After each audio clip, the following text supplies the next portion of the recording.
The term "it must be nice" has been triggering me for a very long time.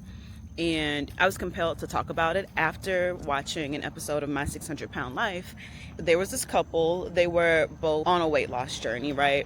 Both being healthy, both trying to get the weight loss surgery. The man successfully did it. He lost weight, he got the surgery, and his eating habits changed, right? He was no longer compelled to just overeat, right? He would just eat very little portion sizes and then get full immediately. But his wife hadn't gotten the surgery yet. His wife was still overeating, and there was a sense of jealousy coming up in her. She was just like, oh my God, you're not the same anymore. You're not fun anymore. You don't like to eat a lot anymore. Like, you just eat 2 eggs and a piece of bacon and you're done. Like, what happened to my old Alan or whatever? And then she used the term "must be nice" with him, really trying to guilt trip him, make him feel bad for his success. Because let's face it, that's the goal that they both wanted. And he was able to follow through with the plan. He was able to stay disciplined. He was able to get the surgery, and he got the surgery so he can continue losing weight. So yeah, it must be nice. And I remember once a friend said that to me in a group chat, and I texted my other friend. I was like, I don't know why, but this term triggers me. Like, I feel like it just undermines everything. I didn't have enough context just to think about it within my own context, but seeing it play out in someone else's life gave me more than enough context. The term "must be nice" triggers me because it undermines everything that people do to be in the position that they are in. It also communicates like the sense of jealousy or envy. And for the person saying it must be nice, it removes accountability from them in their own actions. When someone says it must be nice, it implies like, oh, you're so lucky you just happen to stumble upon this thing in your life that you worked hard for. So yeah, it must be nice. On its own, it sounds like a pretty innocent statement. It must be nice. But I hear the lack of accountability. I want that too, but I don't necessarily want to do what it takes. For the most part, we as humans, we are going to choose comfort. We are going to choose to be undisciplined because that's the easier route. But then when someone does make the hard choices and they get that thing that's out on the other side of working hard, on the other side of being disciplined, we judge them for having that thing. So if you've ever caught yourself saying, it must be nice to someone else, or even thinking it, I want you to stop, and I need you to flip that. You need to turn your jealousy into something else, because essentially you're saying you're jealous of that person. And I will never say that jealousy is an unnatural feeling. It is natural. It is normal for you to see people with things that you want, people living the life that you want, and want that for yourself. So instead of saying, wow, what they have must be nice for them, think about how you can get some of that for yourself. Instead of projecting on people, we need to start reflecting. So yes, it is nice that they have such and such, but what exactly are you craving there? Back to my 600-pound life example, right? DNA, the wife, wanted to lose weight.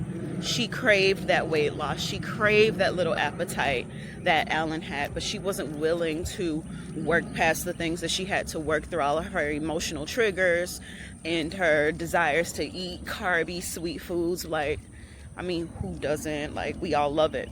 But she wasn't willing to put in the same work that Alan had done. So instead of saying, wow, I need to lock in, I need to do something different, I need to really figure out like why I keep overeating, like Alan was able to achieve this, but I haven't. She wanted to project onto him. Instead of doing that, look into your own life. What is it that is preventing you from getting that nice thing? Really think about what is it that you do envy, and how can you have a little bit of that in your life? That's really what everything's about. It's not about like this complete overhaul. Everybody wants this big glow up, this big transformation, but that's not how you get there. You get there with little increments, little steps, step by step. And it's not easy because you're deviating from what you naturally want to do. So all this to say, yes, it must be nice, and it is nice, but it's also not easy. So when you look at other people, they're living their best lives, and you say, oh, must be nice. Okay, and what are you going to do about it for it to be nice for you? What can you do? Because there's something you can do. Change doesn't have to be this big, major overhaul. One thing at a time. A little increment at a time. I like how I say little and increment together, as if increment does not imply little. And maybe you're not ready to take action. Maybe you're like, Quenisha, chill. Yes, I want what this other person has, but I'm not quite ready to act on it. Turn it into admiration. Put it on your mood board. Put it on your vision board. Journal about it. You don't have to take action on it, but what you do need to do is change it from a negative thing that's eating you up, making you feel like you have some sort of deficit. You need to turn it from that into something you aspire to, something that you want in your life, right? Something you admire, not something that eats you up inside. When it's your time, it is your time. Me and my friends still say must be nice. We say it to each other, especially when we're talking about like people whose parents can pay their rent for them, or they can take a lower paying job to really explore their passions or their lives, or quit their jobs to attempt to be an influencer for a year. Like, that must be nice to have that security blanket. But I had to create my own security blanket, and I had to find ways to incorporate those little moments of self-exploration into my life. So yes, it must be nice, but I remember those two things. One, I have to build those little moments in for myself. I have to take small action steps to create that life. That must be nice.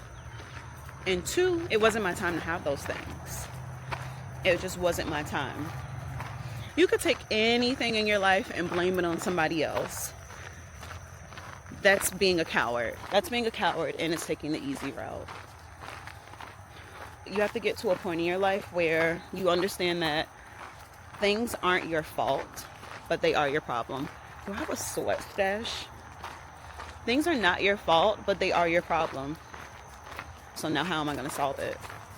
If you don't, then that makes it a problem that you just don't want to deal with, and now you're just perpetuating a cycle.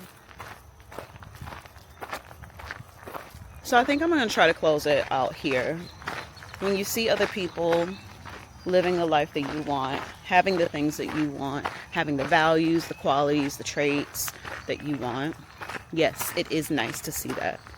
Take that, admire it, reflect, don't project. How can you incorporate that into your own life? How can you stop making excuses for why you don't have that, or why you can't be that? How do you stop making those excuses? And then how do you take responsibility? No, it's not your fault that you don't have those things, but now it's your problem. What are you going to do?